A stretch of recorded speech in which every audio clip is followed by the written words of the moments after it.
All right, so today we're diving into something a little different.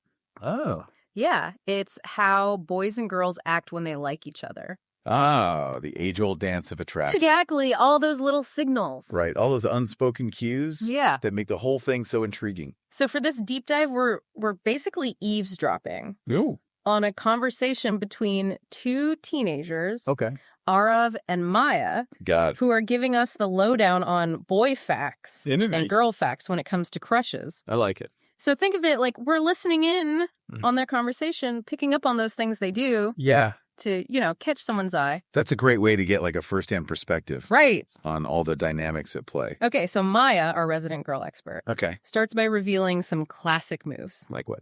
Things like stealing glances when the guy isn't looking, remembering every tiny detail he mentions, and, laughing at even his worst jokes. Ah, yes, the laugh at his jokes tactic. Yeah. Right.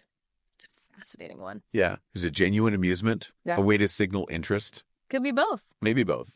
Some studies suggest. Hold on. Are you telling me there's actual science behind why we giggle at cheesy puns? There's definitely when our crush delivers it. On the psychology of humor. I'm all ears. And attraction. Okay. Some studies suggest that laughter, even when the joke itself isn't particularly funny, can create a sense of connection and shared experience. Okay. It can also be a way to appear approachable and signal that you're enjoying the interaction.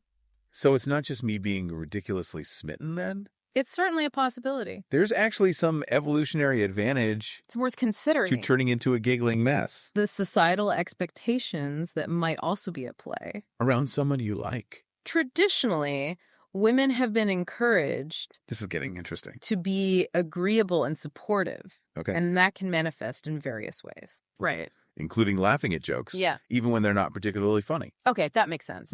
It's like this mix of biology and social conditioning. Exactly. Creating this complex dance of attraction. Yeah.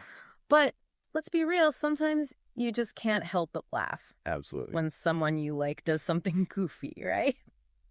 Authenticity is always key. For sure. And Maya also mentions some other behaviors. Okay. That suggest a genuine interest. Like getting nervous. Yeah. Fidgeting. And finding excuses to text the guy. Oh, the classic accidental text message. Right. I've definitely used that one a few times myself. Oh, yeah. Oh, I was just wondering about that math problem when really you just wanted an excuse to chat. Yeah. But what's the deal with the fidgeting? Well, nervous energy can definitely manifest physically. Right. But it can also be a subconscious way to draw attention to yourself. Think about it. When someone is moving or fidgeting, they're more likely to catch your eye, right? Yeah, that's true. It's like a subtle way to say, hey, look at me. Wow. So even our seemingly random movements could be part of this intricate game of attraction. Yeah. Okay. Maya has definitely given us a lot to think about in terms of those subtle girl signals. For sure. But what about the guys? Well, according to Arava, boys often try to play it cool, but it doesn't always go as smoothly as they'd like. Interesting. He admitted that they can come across as awkward. Wait, hold on. And even a bit clueless sometimes. You're telling me the strong, silent type act? It seems that way. Is often just a cover for a bumbling mess of nerves. It makes sense when you think about the societal expectations. That's kind of reassuring, actually. Placed on men. Yeah. They're often encouraged to be confident. Right. Stoic and in control. Yeah. Which can make it difficult to express vulnerability, especially when they're trying to impress someone. Makes sense. Yeah, it's almost like they're trying to project this image of effortless coolness. Yeah. But underneath it all, they're just as nervous and unsure as anyone else. So basically, those guys who seem all aloof and mysterious might actually be sweating bullets on the inside. It's a reminder. Hoping they don't trip over their own feet. That we all put on a bit of a performance. That's kind of hilarious. When it comes to attraction, we want to present the best version of ourselves. Which can sometimes lead to these exaggerated displays of confidence or aloofness. But if everyone's putting on an act, how are you supposed to know if someone's genuinely interested? Arav did mention a few behaviors that might offer some clues. Like what? He talked about teasing as a form of flirting. Okay. Paying attention to small details like a new haircut or perfume. Yeah. And going out of their way to be around their crush. Okay, so the classic, he's picking on you because he likes you scenario. Right. I always thought that was a myth.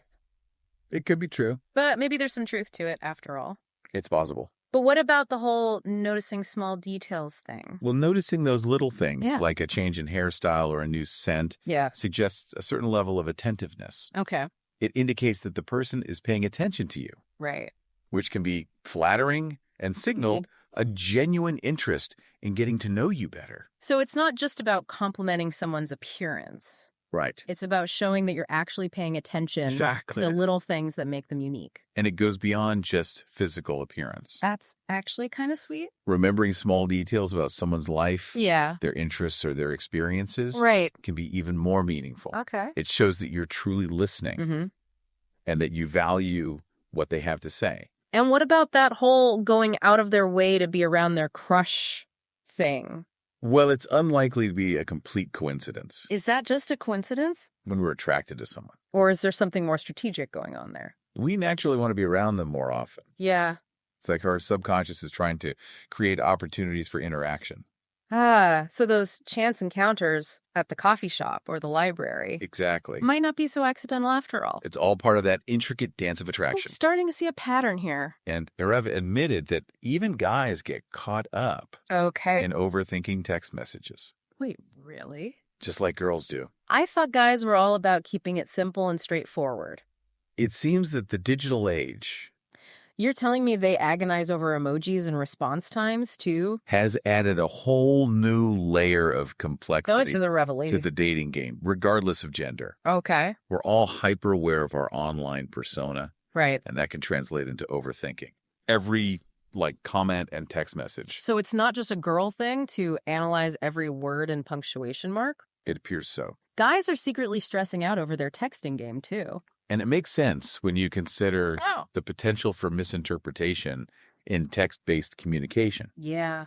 We can't rely on tone of voice. That's true. Or body language to convey our meaning. Right. So we're left to decipher the nuances of emojis and punctuation marks. It's like trying to decode a secret code. Precisely. Except the stakes are your love life. And it's interesting to note... No pressure, right? ...that while both boys and girls Yeah. experience similar anxieties when it comes to crushing on someone, right, their communication styles can differ significantly. Maya talked about how girls tend to overanalyze everything, reading into every little detail. Right. While Aram was all about keeping things simple. And that contrast in communication styles. He even called it simple minds, remember? Can sometimes lead to misunderstandings or misconnections. Wait, so as girls are overthinking every detail. While girls might be crafting elaborate texts with hidden meanings. And guys are barely thinking at all. Boys might be hoping for a simple yes or no response. Is it any wonder dating is such a minefield?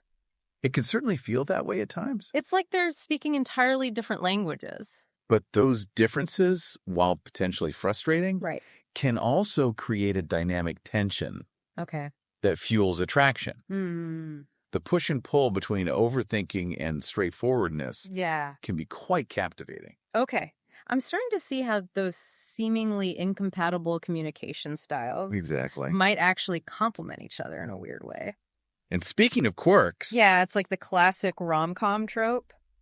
Arav had some interesting things to say about seemingly superficial preferences. Two people who are completely different. It might actually reveal deeper desires. But somehow drawn to each other's quirks. Remember the quickfire round? Oh, yeah, that was a good one. Where he confirmed that boys secretly love when girls wear hoodies. So it's not just a comfort thing. Right. There's something about girls in hoodies that guys find particularly attractive. I'm intrigued. Spill the tea. Okay, so let's unpack this whole hoodie thing. Sure. Is it a comfort thing, a hiding in plain sight thing, or something else entirely? Well, Arav mentioned something about oversized hoodies creating a sense of mystery and intrigue. Okay. It's like they offer a glimpse of vulnerability while still maintaining an air of effortless coolness. So it's not just about being cozy. It seems there's more to it. There's a whole psychological layer to this I never would have guessed. Than meets the eye. Wow. And remember Arif's confession about girls liking rolled up sleeves. Oh, yeah. He even suggested that guys do it strategically. Wait, are you telling me Pressed. there's an ulterior motive behind those seemingly casual rolled up sleeves? Perhaps. Like it's some kind of secret signal to attract the ladies. But it's worth noting that these subtle cues, I'm starting to think guys are way more strategic than they let on. are often unconscious. Right. We're not always aware of the motivations behind our behaviors. Okay. Especially when it comes to attraction. So maybe guys aren't consciously thinking, I'm going to roll up my sleeves to show off my forearms and impress this girl. Exactly. But they're still drawn to doing it because it somehow increases their chances of success. It's like a subconscious dance. Fast. Where we're all trying to send and receive signals. This whole deep dive has been one mind-blowing revelation after another. Without even realizing it. But before we wrap up, there's one more thing I have to ask about. Okay. Remember Arav's true confession that guys actually have a soft side? He insisted on keeping it a secret. Remember. But act tough. What's the deal with that? But he did acknowledge that boys often feel pressure to conform to traditional notions of masculinity. Okay. Which can involve suppressing their emotions and projecting an image of strength and stoicism. So it's like they're wearing this armor of toughness to protect their sensitive haunts. It's true. That's kind of heartbreaking, actually. Vulnerability can be scary. No wonder dating can be so confusing. Especially in the early stages of attraction. We're all hiding behind these facades, afraid to show our true selves. We're all trying to figure out if the other person is worth taking that risk for. Okay, so what does this all mean for our listener? Well, the key takeaway here is awareness. If boys and girls are speaking these different languages of attraction, by understanding the subtle cues and motivations behind these behaviors, how are they ever supposed to find common ground? We can become more attuned to what the other person is actually trying to communicate. So instead of getting caught up in overthinking every text message, exactly, or trying to decipher the meaning behind a rolled up sleeve, look beyond the surface level behaviors. We should focus on being more present and paying attention to the bigger picture. And try to connect with the person beneath the facade. Great advice. And for our listener out there, we'll leave you with this thought-provoking question. Okay. We've explored how boys and girls act when they like each other. Right. But have you ever stopped to consider how these behaviors might have evolved over time? Interesting question. Are they hardwired into our DNA? Yeah. Or are they shaped by cultural norms and societal expectations? It makes you think. What do you think? Keep an eye out for these dynamics in your own life, and you might be surprised by what you discover. Until next time, happy decoding.